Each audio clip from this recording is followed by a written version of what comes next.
안녕하세요. 뻔뻔한 목독방입니다. 오늘의 주제는 성남 고등지구 마지막 민간 분양 판교 밸리자이 저렴한 분양가로 판교에 진입할 수 있는 절호의 기회라는 제목으로 말씀 전하겠습니다.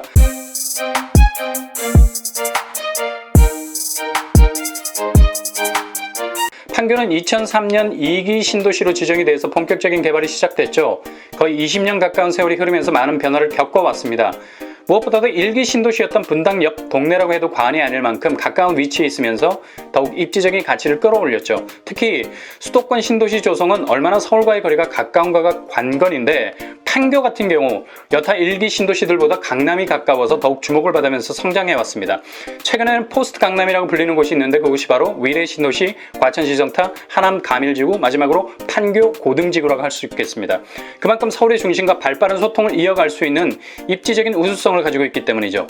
이러한 입지를 배우로 성남 고등지구에 있는 판교밸리에서 아파트를 분양합니다. 아파트 이름은 판교밸리자이입니다. 고등지구에서 분양하는 마지막 민간 분양 아파트라고 할 수 있겠죠. 다시 말해 판교밸리자이 이후로 공공분양은 있을지언정 민간 분양은 없다는 얘기죠. 판교밸리자이의 위치는 경기도 성남시 수정구 고등동에 위치해 있습니다. 특히 고등지구는 판교 북단에 위치해 있습니다. 판교 머리 위쪽에 있다는 얘기죠. 대체로 북단에 위치해 있으면 그 지역은 외곽이 될 가능성이 높습니다. 우리나라 모든 도시의 북구를 떠올려 보세요. 멀리 갈 것도 없습니다. 서울의 북구는 도봉구, 관악구 아닙니까? 대체적으로 중심과는 먼 외곽에 위치해 있는 것을 볼 수 있고 개발이 늦어져서 저평가가 된 지역들이 속출합니다. 판교밸리 역시도 판교 북단에 위치해 있지만 특이하게도 북쪽에 입지가 가지고 있는 고립성과는 거리가 먼 포지션을 가지고 있습니다. 무엇보다도 판교밸리는 각 지역으로 뻗어가는 고속도로들이 합류되는 지점이 위치해 있습니다. 성남 고등지구를 기준으로 반경 3km 안에 나들목과 분기점은 6개예요. 게다가 강남으로 직결된 고속도로만 3개입니다. 고속도로는 아니지만 고속도로에 준하는 국도 23번인 대왕 판교로를 포함하면 강남과 연결된 대동맥이 4개인 셈이 되는 것입니다. 이런 독특한 입지 때문에 강남의 주거 수요가 판교밸리자이로 흡수되는 것은 시간 문제입니다. 그만큼 강남과의 접근성이 좋다고 할 수 있겠죠.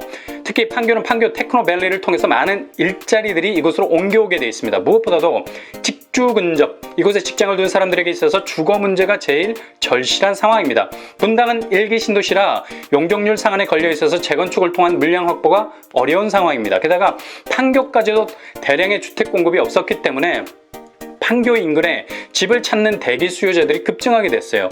이런 이유로 판교의 집값이 계속해서 뛰게 된 겁니다. 이런 주거 문제는 제2 판교밸리가 들어서면서 더욱 심각해질 겁니다. 뿐만 아니라 판교 자체의 덩치가 작은 편이라 분당이 이런 수요를 받아줘야 되는데 30년 된 노후 아파트가 많이 깔려 있어서 이런 수요들을 감당하기가 벅찰 수밖에 없다는 얘기죠. 이러한 이유 때문에 판교의 그린벨트를 풀기 시작하면서 대규모 공공택지지구로 성남 고등지구가 탄생하게 된 것입니다.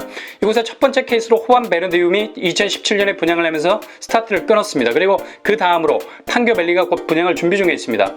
판교밸리자에는 겉으로 보기에 꼭 모래시계처럼 생긴 입지를 가지고 있습니다. 위로부터 C1, C2, C3 블록으로 구성이 되어 있어요. 구성은 아파트 350세대, 오피스텔 282세대로 이루어져 있습니다. 자세히 들여다보면 C1 블록은 지하 2층에서 지상 14층 주상복합 형태로 들어설 예정입니다. 아파트 130세대, 오피스텔 108호, 아파트와 오피스텔이 혼합되어 있죠. 아파트 타입별 세대수는 60A 타입이 77세대, 60B 타입이 39세대, 84 타입이 14세대로 구성되어 있습니다. C2 블록은 지하 2층에서 지상 14층으로 아파트 세개동 130세대, 오피스텔 세개동 112호로 구성이 되어 있고 아파트 타입은 60A가 117, 60B가 13세대로 구성되어 있습니다. C3 블록은 지하 2층에서 지상 14층까지 아파트 2개동 90세대, 오피스텔 1개동 62호로 이루어져 있고 아파트 타입은 60A 타입이 77세대, 60B 타입이 13세대로 구성되어 있습니다. 대체적으로 아파트와 오피스텔을 혼합시켜 놓은 구조를 가지고 있는데요. 한 블록만 그런 것이 아니라 세 블록 다 이런 구조를 가지고 있다는 점입니다. 아파트와 오피스텔의 가장 큰 차이점은 바로 전용률입니다. 아파트는 일반적으로 80%의 전용률, 기억하기 쉽게 아파, 80%, 오피스텔은 50%, OP 50% 전용률을 가지고 있다는 얘기죠. 똑같이 80제곱미터의 공급 면적이라면 전용률은 아파트가 64제곱, 오피스텔은 40제곱이 나온다는 결론입니다. 그러니 모델 하우스에서 본 오피스텔의 면적과 실제로 내가 분양을 받아서 들어가 살 집의 면적이 확연히 달라진다는 것을 명심하셔야 됩니다. C1에서 C3까지 기존의 그린벨트를 해제한 지역이라 교통 인프라가 많이 불편해 보입니다. 특히 주변에 도보로 이용할 수 있는 지하철이 없다는 점이 가장 아쉬운 점이죠. 그러나 기존에 인프라가 있는 곳을 택지지구로 개발한 것이 아니라 전혀 개발의 삽이 단 1mm도 들어가지 못할 곳을 해제하고 택지지구를 조성한 것이라 이런 초기의 불편은 감수해야 할 듯합니다. 지하철은 없지만 자차를 이용해서 서울 중심으로 진입하기에는 판교밸리자이가 아주 좋은 입지라는 사실입니다. 오늘보다는 내일이 더 기대가 가는 곳이라는 점이죠. 인근의 초등학교 왕남초등학교가 약 400m 거리 안에 있습니다. 도보로는 6분 정도 걸리고요. H스퀘어와 W스퀘어가 자차로 10분 거리에 있습니다. NC백화점이나 분당 차병원 등도 자차로 10분 거리 안에 있고요. KTX 수서역과는 25분 정도 거리에 있습니다. 지하철 모란역과는 자차로 10분 정도의 거리에 위치해 있습니다. 일단 자차가 없으면 불편할 수밖에 없습니다. 그러나 대왕 판교로나 용인 서울 고속도로, 분당 내곡 간 도시 고속도로가 인접해 있어서 자차를 이용해서 서울 중심으로 접근해 들어가기가 쉬울 듯합니다. 앞으로 지하철이 더 보강된다고는 하는데 일단은 C블록과는 직접적인 연계가 어렵고 주요 역을 거쳐서 이용해야 하는 점이 있습니다. 그렇다면 1순위 청약 자격 어떨까요? 무주택 세대주로 성남시 2년 거주자, 청약통장 24회 납부, 지역별 예치금 충족, 2주택 소유자가 아닌 자, 그러니까 1주택자도 청약이 가능하다는 얘기죠. 근데 가능성은 좀 낮을 겁니다. 그리고 과거 5년 내 당첨 경력이 없는 자가 되어야 1순위가 될 수 있습니다. 판교밸리자에는 모든 타입이 85제곱미터 이하이기 때문에 추첨제 물량이 전혀 없습니다. 이 점이 가장 아쉬운 점이죠. 그러니 100% 가점제로 당첨자를 뽑게 됩니다. 그러나 특공이라는 틈새가 있죠. 기관 추천, 다자녀, 신혼부부, 생애 최초, 노부모 공양 등의 특공이 자리를 잡고 있어서 일단 특별 공급에 주력했던 분들이라면 기존 일반 분양 가점 안에서 경쟁을 하지 않아도 됩니다. 그러나 요즘 특별 공급 경쟁률을 봐서도 알겠지만 가점제 경쟁만큼 치열합니다. 그래도 특공은 여전히 틈새가 있습니다. 자신이 어느 쪽에 특화되어 있는지를 너무도 잘 알기 때문에 가장 최적화된 특공 물량에 지원하시면 되겠습니다. 신혼부부 특공과 생애 최초 특공을 살펴보면 신혼부부는 무주택 세대주와 세대원이 가능합니다. 혼인신고 7년 이내입니다.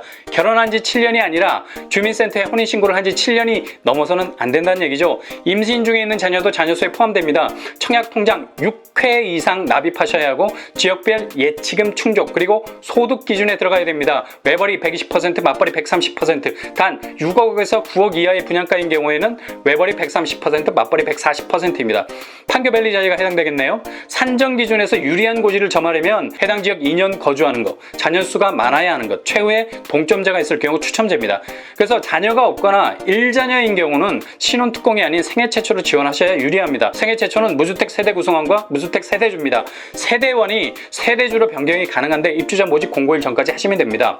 세대원 모두 집을 소유한 이력, 여기서 중요한 것이 이력입니다. 결혼 전에도 집을 소유했던 히스토리가 있으면 결격 사유입니다. 청약통장 24회 납입, 예치금 충족, 소득기준 130% 충족해야 합니다. 미혼은 안 되고 꼭 기혼자 그리고 이혼을 하셨다면 미성년자를 양육하고 있는 조건이라면 청약 지원 가능합니다. 생애 최초는 100% 추첨제로 이루어지죠. 그러니 신혼특공으로 지원해서는 승산이 없다고 생각하시는 분들 혹은 생애 최초 기본 자격을 갖추고 있으나 가점이 낮은 분들이 적극적으로 공략할 수 있는 특공의 영역이라 할 수 있겠죠. 택지지구의 민간 분양이기 때문에 아마도 생애 최초 비율은 7%가 아니라 15% 정도일 듯합니다. 확실한 비율은 입주자 모집 공고가 나와 봐야 할 것 같지만 최근에 개정된 법의 적용을 받을 듯합니다. 그렇다면 가장 중요한 분양가 어느 정도일까요?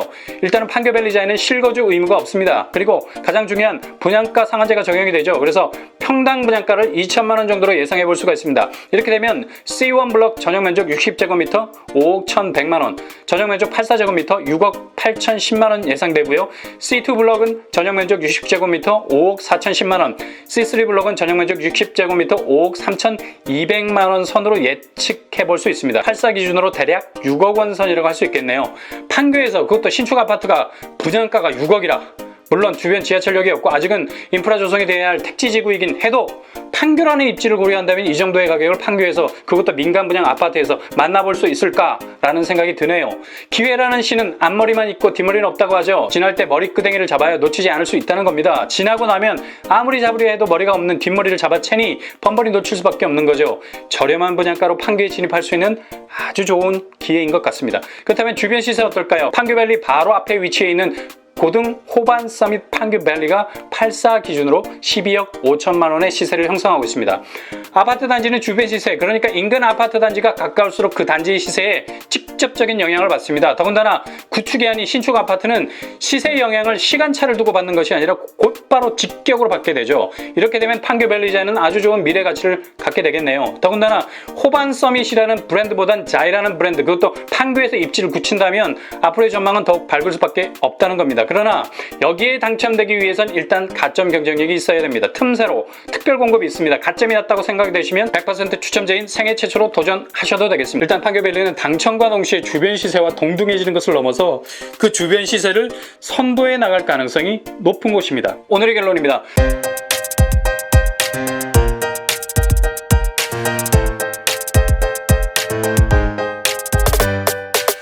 판교밸리자이는 첫째, 저렴한 분양가로 판교에 진입할 수 있는 기회의 땅입니다. 둘째, 서울 중심과의 접근성으로 인해서 입지적 가치는 계속해서 올라갈 겁니다. 셋째, 100% 가점제입니다. 그러나 특공으로 생애 최초로 틈새를 만들어 진입할 수도 있습니다. 넷째, 초기의 불편함을 감수한다면 이후 판교 테크노밸리의 수요층이 밀어올리는 가치는 꽤 높을 것으로 기대가 됩니다.